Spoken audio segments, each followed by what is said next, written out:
నమస్కారం అండి. ఈరోజు రాబోతున్నటువంటి పండుగ దీపావళి రోజు చేయవలసినటువంటి లక్ష్మీ పూజల గురించి తెలుసుకున్నాం.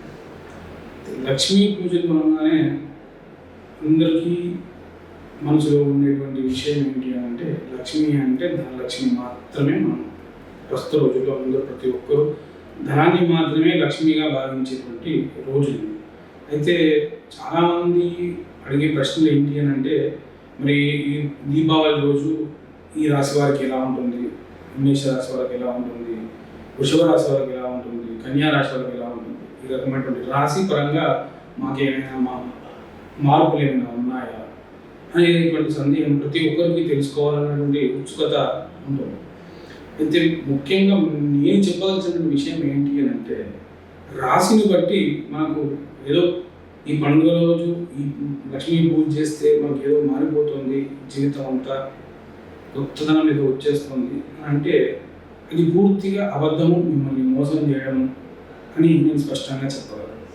ఎందుచేత అలా అబద్ధం చెప్తున్నాను అంటే కనుక, శాస్త్రంలో చెప్పినటువంటి విషయం ఏంటి అంటే ప్రధానంగా మనకు జాతకంలో లేనటువంటి యోగము ఎన్ని పూజలు చేసినా, ఎన్ని నోములు చేసినా, ఎన్ని వ్రతాలు చేసినా మనకు ఎప్పటికీ కూడా మన జీవితకాలంలో ఆ యోగాన్ని మనం పొందలేము. ఇది సత్యం. అయితే మరి ఎటువంటి యోగాలు అంటే లక్ష్మీ యోగాలు అనేటువంటివి కొన్ని జాతకాల్లో ఉంటాయి. ప్రతి ఒక్క జాతకంలో కూడా ఏదో ఒక లక్ష్మీ యోగం అనేది ఖచ్చితంగా ఉండి తీరుతుంది. అలా లేని వ్యక్తి భూమి మీద ఉండడం. ఎందుచేత అంటే జీవం అనేది మనకు కంపల్సరీ, అలాగే లక్ష్మి అనేది కంపల్సరీ. సో దాంట్లో ప్రస్తుత కాలంలో ప్రతి ఒక్కరూ చూస్తున్నది ఏంటి అంటే ధనలక్ష్మిని మాత్రమే లక్ష్మిగా చూస్తున్నారు. కానీ మన పూర్వీకులు, మన పెద్దలు మనకి ఇచ్చినటువంటి లక్ష్మిలు 8 లక్ష్మి, అష్టలక్ష్ములు అని అంటారు. అయితే ఇక్కడ గమనించినట్లయితే మనము ఏ పూజ, ఏ లక్ష్మికి ఎవరు పూజించుకోవాలా, ఎలా పూజించుకోవాలా అన్న విషయాన్ని గమనించినట్లయితే జాతక రీత్యా మీ జాతకంలో కొన్ని గ్రహస్థితులను బట్టి మీ జాతకంలో ఆ లక్ష్మీ యోగము ఉంది అన్న విషయాన్ని చెప్పవచ్చు. అంటే ఉదాహరణకి మనకు మొదట వచ్చే లక్ష్మి ఆది లక్ష్మి. ఈ ఆది లక్ష్మి యోగము అన్నది మనం ఎలా చూడాలి జాతకంలో అంటే ఆ వ్యక్తికి ఆది లక్ష్మి, ఆది అంటే మొట్టమొదటి లక్ష్మీ స్వరూపము అని అర్థం. అయితే జాతకంలో గురువు, చంద్రుడు, కేతువు ఈ 3 గ్రహాలైనటువంటి కొన్ని కలయికలు, కొన్ని స్థితులు ఉంటాయి. వాటిని అనుసరించి ఈ లక్ష్మీ యోగం అనేది మొదలవుతుంది. ఎవరి జాతకంలో అయితే గురువు, చంద్రుడు, కేతు బలమైనటువంటి యోగాన్ని స్థిరపరుస్తున్నాడో అటువంటి వాళ్ళు ఆ రోజు ముఖ్యంగా దీపావళి రోజు లక్ష్మీ పూజల్లో ఆది లక్ష్మీ అమ్మవారికి పూజ చేసుకోవడం వల్ల విశేషమైనటువంటి ఫలితాలను వాళ్ళు పొందవచ్చు. రెండవ లక్ష్మీ స్వరూపము ధనలక్ష్మి. అంటే మనకి లక్ష్మీ స్వరూపం ధనలక్ష్మి అమ్మవారి యొక్క మన యోగము అన్నది జాతకంలో ఏ రకంగా కనబడుతుంది అని అంటే శుక్రుడు, బుధుడు, గురువు ఈ 3 గ్రహాల స్థితి వల్ల, ఈ 3 గ్రహాల కలయిక వల్ల, అంటే కలయిక అంటే ముగ్గురు కలిసి ఒక రాశిలో ఉండడం అని కాదు, దానికి కొన్ని విధానమైనటువంటి యోగాలు చెప్పబడ్డాయి జ్యోతిషాస్త్రంలో. ఆ రకమైనటువంటి కాంబినేషన్లో కనుక మీ జాతక చక్రంలో గురువు, బుధుడు, శుక్రుడు కనుక ఈ యోగాన్ని బలపరిస్తే అటువంటి వారికి ఈ లక్ష్మీ పూజ అంటే దీపావళి రోజున చేసేటువంటి లక్ష్మీ పూజలో విశేషంగా ధనలక్ష్మి అమ్మవారిని పూజిస్తే వాళ్ళకి విశేషమైనటువంటి ఫలితాలు వాళ్ళు పొందవచ్చు. అలాగే 3వ లక్ష్మి ధాన్యలక్ష్మి. ప్రస్తుత రోజుల్లో అసలు ధాన్యలక్ష్మిని లక్ష్మిగా ఎవరు చూడట్లేదు, వారికి అసలు తెలియదు కూడా చాలామంది. కానీ ధాన్యలక్ష్మిని కూడా మన వారు ధాన్యలక్ష్మి అంటే లక్ష్మితో ధాన్యాన్ని లక్ష్మీ స్వరూపంగా చెప్పబడింది. ఈ ధాన్యలక్ష్మి అమ్మవారికి ఈ యోగం ఈ రకమైనటువంటి ధనయోగం ఎవరి వల్ల ఫామ్ అవుతుంది, ఎవరి వల్ల, ఏ గ్రహాల కలయిక వల్ల ఈ ధాన్యలక్ష్మి అనేది మన జాతకంలో కనిపిస్తుందంటే ముఖ్యంగా చంద్రుడు, కుజుడు, కొందరు జాతకాల్లో శని, ఈ ఇద్దరు, అలాగే గురువు, శుక్రుడు. ఖచ్చితంగా ఈ గురువు, శుక్రుడు ఈ గ్రహాల వల్ల కలయిక వల్ల మనకి ధాన్యలక్ష్మి అమ్మవారి యొక్క యోగం అంటే ధాన్యలక్ష్మి యోగం అనేది జాతక చక్రంలో ఏర్పడుతుంది. సో అటువంటి వ్యక్తులు ఎవరైతే ఉన్నారో అంటే ముఖ్యంగా చంద్రుడు, కుజుడు, శని, గురువు ఈ గ్రహాల వల్ల ఫామ్ అయ్యేటువంటి ధాన్యలక్ష్మి యోగం ఏదైతే ఉంటుందో అటువంటి వారు ధాన్యలక్ష్మి అమ్మవారిని పూజించాలి. అంతేగాని ప్రతి ఒక్కరూ ధనలక్ష్మి అమ్మవారిని పూజిస్తాము అని అంటే కాదండి. ఎందుకంటే ధాన్యలక్ష్మి కూడా ధనలక్ష్మిగా మార్చుకోవచ్చు. ఇక్కడ ఇక్కడ లక్ష్మి అష్టలక్ష్ముల్లో చెప్పబడినటువంటి లక్ష్ముల్లో ప్రతి లక్ష్మీ అమ్మవారిని కూడా మనం ఏ రూపంలో కావాలంటే ఆ రూపంలోకి మార్చుకునే అవకాశం ఉంది. కాబట్టి మనకు ఏ అమ్మవారు మనకు అనుకూలతను ఇస్తుందో ఆ అమ్మవారిని పూజించడం ఉత్తమమైనటువంటి విషయం.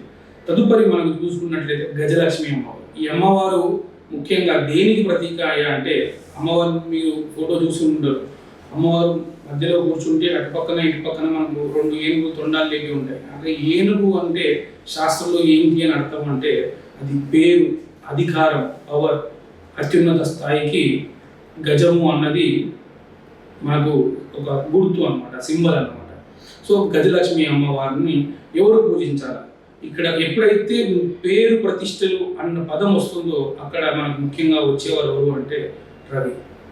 జాతకంలో రవి, గురువు, శుక్రుడు, శని ఈ 4 గ్రహాల వల్ల ఏదైనా ఒక బలమైనటువంటి ధనయోగం కనుక జాతక చక్రంలో ఏర్పడితే అటువంటి వ్యక్తులు గజలక్ష్మి అమ్మవారిని పూజించడం ముఖ్యమైనటువంటి విషయం. వాళ్ళు విశేషమైనటువంటి ఫలితాలు పొందవచ్చు. తర్వాత సంతానలక్ష్మి. ఈ రోజుల్లో ప్రస్తుతం చాలామంది ఎదుర్కొంటున్నటువంటి సమస్య ఇది సంతానం విషయంలో. దాని తర్వాత చాలామందికి తెలియని విషయం ఏంటి అంటే సంతానం కూడా లక్ష్మి అన్న విషయాన్ని మర్చిపోయారు. ప్రస్తుతం కొడుకే పుడితే లేదా కూతురే పుడితేనో లక్ష్మి కాదు, సంతానం ఉంటే చాలు అది లక్ష్మీ స్వరూపమే, సంతానం కలిగి ఉండడమే లక్ష్మీ స్వరూపము అన్న విషయాన్ని మన పెద్దలు గమనించి సంతాన లక్ష్మి అనే విషయాన్ని చెప్పడం జరిగింది. ఈ సంతాన లక్ష్మికి ప్రధానమైనటువంటి గ్రహాలు, ఏ గ్రహాల వల్ల ఈ యోగం ఫామ్ అవుతుంది మనకి జాతక చక్రంలో అంటే గురువు, శుక్రుడు, చంద్రుడు, బుధుడు. ఈ 4 గ్రహాల కలయిక వలన అంటే ఏ రకమైనటువంటి గ్రహస్థితి అనేది వ్యక్తిగత జాతకాలను పరిశీలించి కానీ చెప్పలేము. ఈ గ్రహాల పరిస్థితి వల్ల మనకు సంతాన లక్ష్మి యోగం అనేది ఫామ్ అవుతుంది. ఈ లక్ష్మి మనకు ఏ ఉన్నవారు సంతాన లక్ష్మి అమ్మవారిని పూజ చేసుకోవడం వల్ల ఆ రోజు విశేషమైనటువంటి ఫలితాలు పొందవచ్చు. ముఖ్యంగా గమనించాల్సిన విషయం ఏంటి అని అంటే సంతాన లక్ష్మి అమ్మవారు ఎవరి జాతకంలో అయితే నెలకొని ఉంటుందో, స్థిరపడి ఉంటుందో అటువంటి వారు ఒక విషయంలో చాలా జాగ్రత్తగా ఉండాల్సిన విషయం ఏంటి అంటే వాళ్ళు ధర్మబద్ధంగా జీవితం గడిపి ఉండాలా ఖచ్చితంగా. ఎందుకంటే అమ్మవారు ధనాన్ని ఇస్తుందండి, అలాగే సంతానాన్ని ఇస్తుందండి. ఏమాత్రం పొరపాటుగా అధర్మ రీతిలో ధన ఆర్జన కనుక పాల్పడితే ఈ సంతాన లక్ష్మి అమ్మవారు తన సంతాన లక్ష్మి అనేది తీసేసుకుంటుంది. మీరు చాలామంది చూసుకుంటారు, చాలామంది ఉన్నతమైనటువంటి ధనవంతులు ఉండి ఉంటారు. కానీ ఒక ఏజ్ వచ్చిన తర్వాత అంటే వాళ్లకు ఒక కొడుకు కానీ కూతురు కానీ ఒక 25 సంవత్సరాలు 30 సంవత్సరాలు వచ్చిన కూతురు లేదా కొడుకు ఉన్నటువంటి వాళ్ళు విశేషంగా ధనం ఉంటుంది. కానీ చేతికి వచ్చిన కొడుకు హఠాత్తుగా మరణిస్తాడు, ఏ యాక్సిడెంట్లో చనిపోతాడు లేదా హార్ట్ అటాక్తో చనిపోతాడు. కారణం ఏంటి అంటే తండ్రి సంపాదన, అక్రమ సంపాదన. దాని కారణం చేత ధనలక్ష్మి వల్ల యోగం వచ్చిందండి. కానీ ఏమవుతుంది, వీరి యొక్క అధర్మ ప్రవర్తన వల్ల సంతాన లక్ష్మి తన సంతానాన్ని తీసేసుకుంటుంది. ఇది గమనించుకోవాల్సినటువంటి విషయం. లక్ష్మి అంటే ధనమే కాదండి, సంతానం కూడా లక్ష్మియే. సంతానాన్ని కూడా కాపాడుకోవాల్సినటువంటి విషయం అది మన మీదే ఉంటుంది. ధర్మ ప్రవర్తన ఉన్నప్పుడు సంతాన లక్ష్మి కటాక్షం పూర్తిగా ఉంటుంది. తర్వాత వచ్చే లక్ష్మి వీరలక్ష్మి అమ్మవారిని ధైర్యలక్ష్మి అని అంటారు. ఈ 8 లక్ష్ముల్లో ఈ అమ్మవారి గురించి విశేషంగా చెప్పుకుంటారు. ఎందుకంటే ఏ లక్ష్మి అనుగ్రహం లేకపోయినా కానీ కూడా ధైర్యలక్ష్మి యొక్క అనుగ్రహం ఉంటే కనుక అన్నీ వస్తాయి అని చెప్తారు. ఈ అమ్మవారికి ధైర్యము అనగానే మనకు మొట్టమొదట వచ్చేవాళ్ళు ఎవరైనా అంటే కుజుడు, రవి, కేతు, గురువు. ఈ అమ్మవారి ధైర్యానికి సంబంధించిన ప్రతీక. ముఖ్యంగా ఎవరైనా పోలీసు అట్లాంటి రక్షణ శాఖ అటువంటి దాంట్లో ఎవరైనా ఉంటే వాళ్ళు ఈ ధైర్యలక్ష్మి అమ్మవారిని పూజ చేసుకోవడం వల్ల వాళ్ళకు ఉద్యోగంలో ఉన్నతి, అదే రకంగా మంచి పేరు, పలుకుబడి అటువంటి వచ్చే అవకాశాలు ఉంటాయి. దాని తర్వాత విజయలక్ష్మి, ధైర్యంతో పాటుగా విజయాన్ని కోరుకునే ప్రతి ఒక్కరు విజయాన్ని కోరుకుంటారు. ఏదైనా అది పబ్లిక్ ఎగ్జామినేషన్స్ అవ్వనివ్వండి, ఇంకా ఏదైనా జీవితంలో విజయాన్ని ఎవరైనా కోరుకుంటారు. విజయలక్ష్మి అంటే ఇటువంటి జాతకం. విజయలక్ష్మి అంటే ముఖ్యంగా ఇక్కడ రవి, కుజ, శని, గురువు ఈ కలయిక వల్ల విజయలక్ష్మి అమ్మవారి యొక్క యోగం అనేది జాతకంలో కనిపిస్తుంది. ఇటువంటి జాతకులు ఎటువంటి పని చేసినా వాళ్ళకు విజయమే వరిస్తుంది. కానీ ఇక్కడ కూడా ఒక నియమము, ఒక షరతు ఉంటుందండి. ఇక్కడ గురువు మనం ఇప్పటి వరకు చెప్పినటువంటి ప్రతి యోగంలో కూడా గురువును మనం ప్రస్తావించడం జరిగింది. గురువు ఉన్న ప్రతి చోట ధర్మము అన్న విషయము రహస్యంగా ఉంటుందండి. ధర్మ ప్రవర్తన అనేది ప్రధానమైనటువంటి అంశము, అది మీరు గుర్తుపెట్టుకోవాలి. దాని తర్వాత చివరిగా వచ్చే లక్ష్మి విద్యాలక్ష్మి అండి. విద్యను ఈ రోజుల్లో ఎలా చూస్తున్నారు అని అంటే స్కూల్కు పిల్లవాడిని వేసిన మొదటి నుంచే తల్లిదండ్రులు ఏం ఆలోచిస్తారంటే పిల్లవాడు పెద్దగా అయిన తర్వాత ఏ కంపెనీలో జాబ్ చేయాలి అన్న కాన్సెప్ట్లోనే పోతున్నారు తప్ప వాడికి ఎంత నాలెడ్జ్ వస్తుంది అన్న విషయం లేదు. ప్రస్తుతం విద్యా రంగం అలాగే ఉంది, ప్రస్తుతం తల్లిదండ్రుల యొక్క పరిస్థితి కూడా అలాగే ఉంది. విద్యలాగా అంటే జ్ఞానాన్ని ఆర్జించడానికి విద్య అన్న విషయం మర్చిపోవడం జరిగింది. ఎప్పుడో చాలా కాలం అవుతుంది మనం మర్చిపోవడం.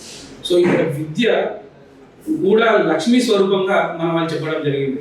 ఈ విద్యా లక్ష్మి అన్న విషయం ఏ రకంగా వస్తుంది జాతకంలో అంటే బుధుడు, గురువు, శుక్రుడు, చంద్రుడు ఈ 4 గ్రహాల కలయిక వల్ల ముఖ్యంగా మనకు విద్యాలక్ష్మి అనేటువంటి యోగము జాతక చక్రంలో స్థిరపడుతుంది.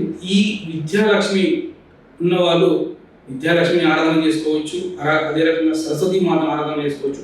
ముఖ్యంగా ఎవరైతే ఏదైనటువంటి దైవశాస్త్రం అంటే జ్యోతిషం అనండి, వాస్తుశాస్త్రం అనండి, లేదా పురోహితంలో అనండి, లేదు అనంటే డ్యాన్స్ నృత్యము అనండి, మన భారతీయ నృత్యశాస్త్రం అనండి, ఇటువంటి విద్యలో ఎవరైనా సరే సంగీతం అనండి, సాహిత్యం అనండి, ఎవరైనా సరే దైవ విద్యలు ఇవన్నీ కూడా దైవ విద్యలో ఎవరైతే ఉంటారో అటువంటి వ్యక్తులు విద్యాలక్ష్మిని ఆ రోజు దీపావళి రోజున ఆరాధన చేసుకోవడం అనేది చాలా ముఖ్యమైనటువంటి విషయం. ఎందుకంటే అమ్మవారి కృపా కటాక్షాలు వస్తాయి. ఇది వాళ్ళకు ఆ విద్యలో పూర్తి సంపూర్ణత అనేది చేకూరుతుంది. నమస్కారం.